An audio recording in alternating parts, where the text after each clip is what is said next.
ഹനുമാന്റെ ലങ്കാപ്രവേശം മുതൽ ലങ്കയിൽ നിന്നുള്ള തിരിച്ചുവരവ് വരെയുള്ള ഭാഗമുണ്ടല്ലോ, ആ ഭാഗം അതിനകത്ത് ഭക്തിയുണ്ട്, വൈകാരികതയുണ്ട്, അതിസാഹസങ്ങളുണ്ട്, ഇതെല്ലാം കൂടി ചേർത്തതാണ്. നമ്മൾ ഈ ചലച്ചിത്രങ്ങളൊക്കെ കാണുമ്പോൾ നമ്മൾ വിചാരിക്കണം, ഇതിനുമൊക്കെ അപ്പുറത്ത് എത്രയോ നൂറ്റാണ്ടുകൾക്ക് മുമ്പേ ഈ അതിസാഹസികതയെയും വൈകാരികതയെയും ഭക്തിയെയും എല്ലാം സമഞ്ജസമായി അതിനർഹിക്കുന്ന അനുപാതത്തിൽ കലർത്തി ഈ മഹാസൃഷ്ടി നടത്തി വച്ചിരിക്കുന്നു ഇതിൻ്റെ രചയിതാക്കൾ എന്ന്. ഹനുമാൻ ലങ്കയിലേക്ക് പ്രവേശിക്കുന്നത് ലങ്കാലക്ഷ്മി എന്ന ലങ്കയുടെ വലിയ കാവൽക്കാരിയായിട്ടുള്ള വേറൊരു ശാപം മൂലം വന്നിട്ടുള്ള ഒരു വനിതയാണ് കാവൽക്കാരി ലങ്കയുടെ. ലങ്ക അന്നത്തെ ലോകത്തെ തന്നെ ഏറ്റവും മനോഹരമായിട്ടുള്ള നഗരങ്ങളിലൊന്നാണ്. അതിനെ കോട്ട കൊത്തളങ്ങൾ കൊണ്ട് ഉറപ്പിച്ചിരിക്കുകയാണ് ഹനുമാൻ. ശ്രീലങ്കയിലൊക്കെ ചെല്ലുന്ന ആളുകൾക്ക് ഇപ്പോഴും അവർ പറഞ്ഞു തരും നിങ്ങൾക്ക്, ഇവിടെയാണ് ഹനുമാൻ വന്നിറങ്ങിയത്, ഇവിടെയാണ് രാവണൻ സ്നാനം ചെയ്തത്, ഇവിടെയാണ് സീത ഇരുന്നത്, ഇതുവഴിയാണ് രാവണൻ ഇറങ്ങി വന്നതെന്നൊക്കെ നിങ്ങൾക്ക് ധാരാളം പേര് അവിടെ ചെന്ന് കഴിഞ്ഞാൽ കാണിച്ചു തരും. അതിൻ്റെ ഉദാഹരണങ്ങളൊക്കെ അവരവിടെ, പ്രതീകങ്ങളൊക്കെ അവിടെ സൂക്ഷിച്ചിട്ടുണ്ട് എന്ന് പറഞ്ഞു കേട്ടിട്ടുണ്ട്. അപ്പോൾ ഹനുമാൻ അവിടെ ചെന്നിട്ട് അവിടെ അകത്തേക്ക് കിടക്കുകയാണ്. ഉടൽ കടുക്കിനോട് സമം ഇടത്തുകാൽ മുന്നിൽ വെച്ചാണ് ലങ്കയിലേക്ക് പ്രവേശിച്ചതെന്ന് എഴുത്തച്ഛൻ പറയും. ഉടൽ കടുകിനോട് സമം, ഉടൽ ഒരു കടുകിൻ്റെ അത്രയും ആക്കിയിട്ട് ലങ്കാലക്ഷ്മിയോടൊന്ന് മത്സരിച്ചൊക്കെ നോക്കി എന്ന് പറയും. ആദ്യം കുറച്ചൊന്ന് വളർന്നു നോക്കി, അപ്പോൾ അവരതിനേക്കാൾ വളർന്നു. കുറച്ചൊന്ന് ചെറുതായി നോക്കി, അപ്പോൾ അവരും ചെറുതായി. അപ്പോൾ ഒരു അശ്രദ്ധയുടെ ഒരു നിമിഷത്തിൽ ഉടൽ കടുകിനോട് സമം ഇടത്തുകാൽ മുന്നിൽ വെച്ച് കയറിയാൽ കയറുന്ന സ്ഥലം നശിച്ചു പോകും എന്നൊക്കെ ഒരു വിശ്വാസമുണ്ട്. ഇതുകൊണ്ടുണ്ടായതാണോ അതെന്നറിയില്ല. അപ്പോൾ അതിലേക്ക് പ്രവേശിച്ചാണ് ലങ്കയിലേക്ക് ചെല്ലുന്നത്. ലങ്കയിൽ ചെന്നിട്ട് ഈ ഹനുമാൻ ലങ്ക കാണുന്നതിൻ്റെ ഒരു വർണ്ണന വാൽമീകി രാമായണത്തിലുണ്ട്. നിങ്ങളത് വായിച്ചു നോക്കണം കേട്ടോ. അങ്ങനെ ഒരു നഗരത്തെ സങ്കല്പിക്കാൻ പറ്റാത്ത വിധത്തിൽ ഹനുമാൻ ആ ലങ്ക കാണുന്നു. എല്ലാ സ്ഥലത്തും സീതയെ അന്വേഷിച്ചിട്ടാണ് പോകുന്നത്. അവിടെ കിടന്ന് ഉറങ്ങുന്ന സുന്ദരിമാരെയൊക്കെ കണ്ടിട്ട് ഹനുമാൻ പോയി നോക്കുന്നുണ്ട്. ഹനുമാൻ അങ്ങനെ നോക്കി നോക്കി സുന്ദരിമാരെയൊക്കെ കണ്ടിട്ട് അദ്ദേഹത്തിന് തന്നെ മനസ്സിലൊരു പശ്ചാത്താപം ഉണ്ടാകുന്നു. ജിതേന്ദ്രിയനായിട്ടുള്ള, എല്ലാ ഇന്ദ്രിയങ്ങളെയും ജയിച്ച, യോഗവിദ്യയിൽ അഗ്രഗണ്യനായ ഞാൻ ഈ സ്ത്രീകളെ ഇങ്ങനെ നോക്കുന്നല്ലോ എന്ന് തോന്നുന്നുണ്ട്. എന്നിട്ട് താനേ ഒരു സമാധാനവും കൂടെ കണ്ടെത്തുന്നുണ്ട്. അങ്ങനെയുള്ള ഞാൻ, ഇതൊക്കെ ജയിച്ചവനാണ് ഞാൻ, എൻ്റെ ലക്ഷ്യം സീതാമാതാവിനെ കാണുകയാണ്, അതുകൊണ്ട് എനിക്കിങ്ങനെ നോക്കുന്നതിൽ തെറ്റില്ല എന്ന് സ്വയം ആശ്വസിപ്പിച്ചിട്ടാണ് പോകുന്നത്.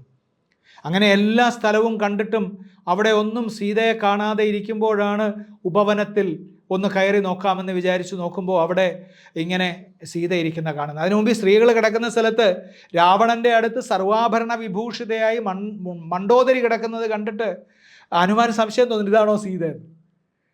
എന്നിട്ട് അദ്ദേഹം പോയി നിന്ന് നോക്കുന്നുണ്ട്. അതിസുന്ദരിയായിട്ടുള്ള ഈ സ്ത്രീ സീതയാണോ? എന്നിട്ട് ഉടൻ തന്നെ വിചാരിക്കുന്നുണ്ട്, എൻ്റെ സ്വാമിനിയായിട്ടുള്ള സീത ശ്രീരാമൻ്റെ പത്നിയാണ്. അവർ ശ്രീരാമനെ പിരിഞ്ഞിരിക്കുമ്പോൾ ഒരിക്കലും ഇങ്ങനെ ആഭരണങ്ങൾ അണിയാൻ സാധ്യതയില്ല, അവരിങ്ങനെ ശാന്തമായി ഉറങ്ങാനും സാധ്യതയില്ല എന്ന് അദ്ദേഹം മനസ്സിലാക്കുന്നുണ്ട്. മനുഷ്യൻ്റെ മനഃശാസ്ത്രത്തിലേക്കുള്ള, അവനവൻ്റെ സ്വഭാവത്തിലേക്കുള്ള പഠനം കൂടി അടങ്ങിയിട്ടുണ്ട് കേട്ടോ.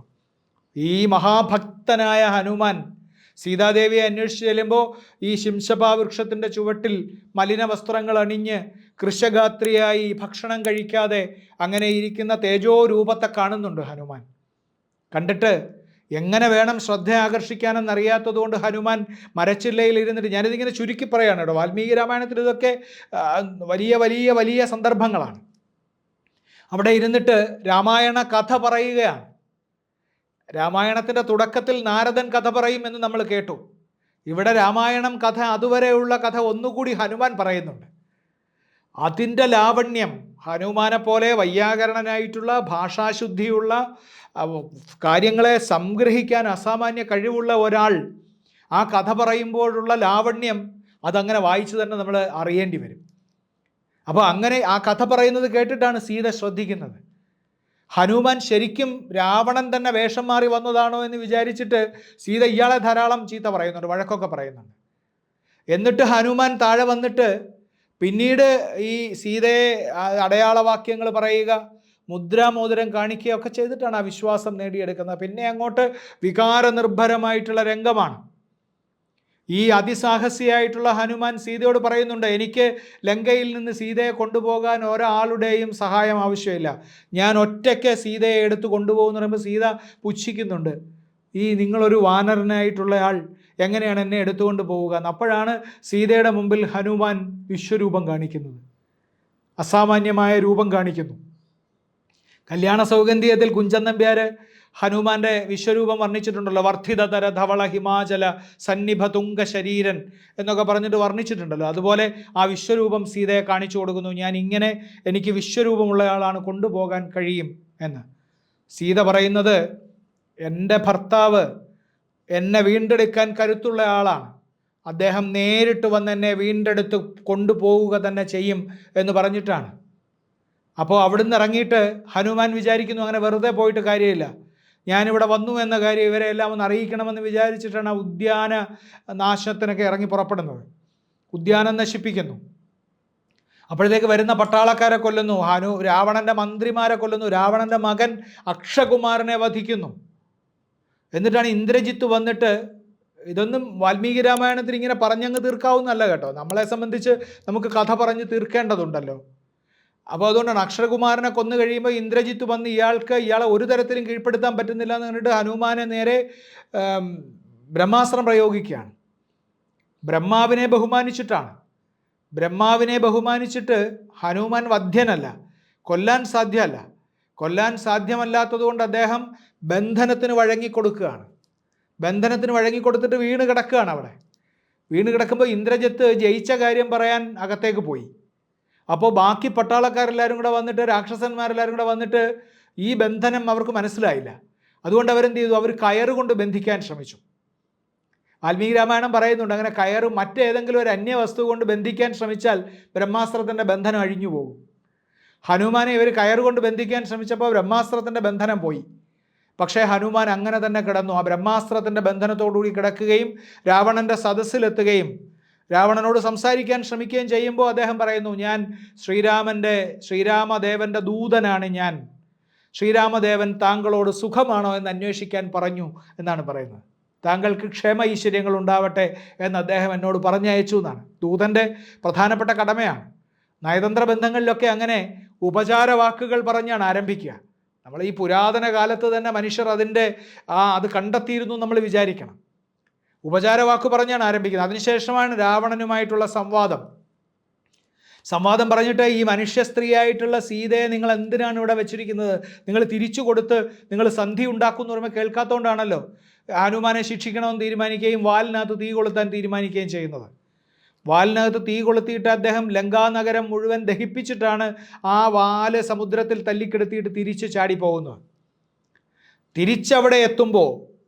തിരിച്ചവിടെ എത്തുമ്പോൾ ശ്രീരാമനും പരിവാരങ്ങളും കാത്തു നിൽക്കുന്ന സ്ഥലത്തേക്ക് ചെല്ലുമ്പോൾ അദ്ദേഹം പറയുന്ന ആദ്യത്തെ വാചകം രാമായണ വ്യാഖ്യാതാക്കളൊക്കെ രോമഹർഷത്തോടുകൂടി വിവരിച്ചിട്ടുണ്ട്. ആദ്യം ചെല്ലുമ്പോൾ പറയുന്നത് കണ്ടേനഹം സീതയെ എന്നാണ്. വാൽമീകി രാമായണത്തിലും അങ്ങനെ തന്നെയാണ്. ദൃഷ്ട്വ എന്നാണ് പറയുന്നത്, ഞാൻ കണ്ടു എന്നാണ് പറയുന്നത്. അതൊരു ദൂതൻ്റെ ഏറ്റവും പ്രധാനപ്പെട്ട ഗുണമാണ്.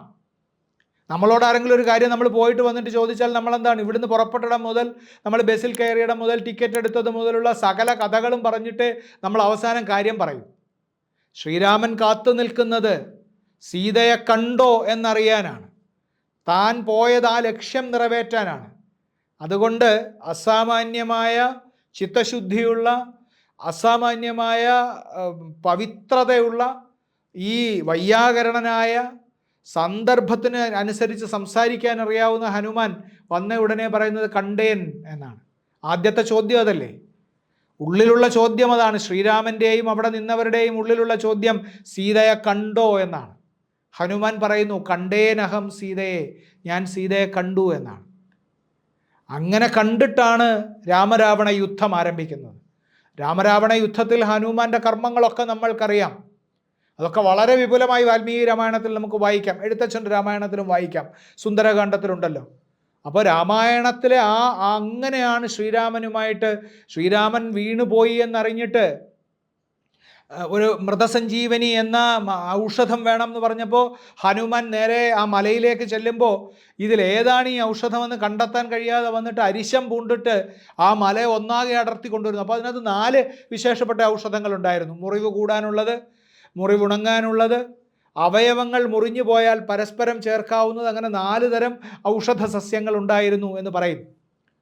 എന്നിട്ട് ഓരോ തവണയും രാമായണ യുദ്ധത്തിലെ, രാമരാവണ യുദ്ധത്തിലെ ഓരോ ഘട്ടത്തിലും ഹനുമാൻ തൻ്റെ സ്വാമിയുടെ രക്ഷയ്ക്കായി പ്രവർത്തിക്കുന്നതായിട്ട് നമുക്ക് കാണാം. ഹൃദയത്തിൽ സൂക്ഷിച്ചിരിക്കുന്നു ശ്രീരാമനെയും സീതയെയും ഹൃദയത്തിൽ സൂക്ഷിച്ചിരിക്കുന്നു. രാമൻ ലങ്കയിൽ നിന്ന് യുദ്ധം ജയിച്ച് പോരുന്നതിന് മുമ്പ് തന്നെ ഹനുമാൻ അവിടെ നിന്ന് യാത്രയാവുന്നുണ്ട്. സീത അഗ്നിപ്രവേശ സമയത്തൊന്നും ഹനുമാൻ അവിടെ ഉള്ളതായി പറയുന്നില്ല. പിന്നീട് പട്ടാഭിഷേക സമയത്താണ് കാണുന്നത്.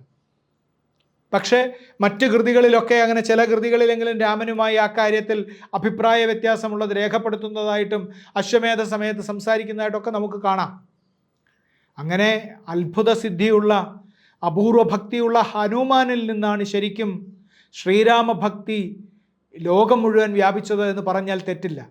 ബാക്കി എല്ലാവർക്കും രാമനുമായി എന്തെങ്കിലും ഒരു ബന്ധമുണ്ടായിരിക്കെ യാതൊരു തരത്തിലും ബന്ധമില്ലാത്ത, ഉപാധികളില്ലാത്ത, അകൽമഷമായ ശ്രീരാമൻ അവതാരമാണ് എന്ന് തന്നെ തിരിച്ചറിഞ്ഞിട്ടുള്ള, ബ്രഹ്മത്തെ കാണുന്ന അതേ സത്യത്തിൻ്റെ ആ സത്യദീക്ഷയോടുകൂടി ശ്രീരാമനെ കാണുന്ന ഹനുമാൻ എന്ന കഥാപാത്രത്തെ രാമായണ പാരായണത്തിൻ്റെ ഏതാണ്ട് പര്യവസാനത്തിലെത്തിയിരിക്കുന്ന നമ്മൾ ഭക്തിപൂർവം, സ്നേഹപൂർവം, അങ്ങേയറ്റം വിശുദ്ധിയോടെ ഓർക്കേണ്ടതുണ്ട്.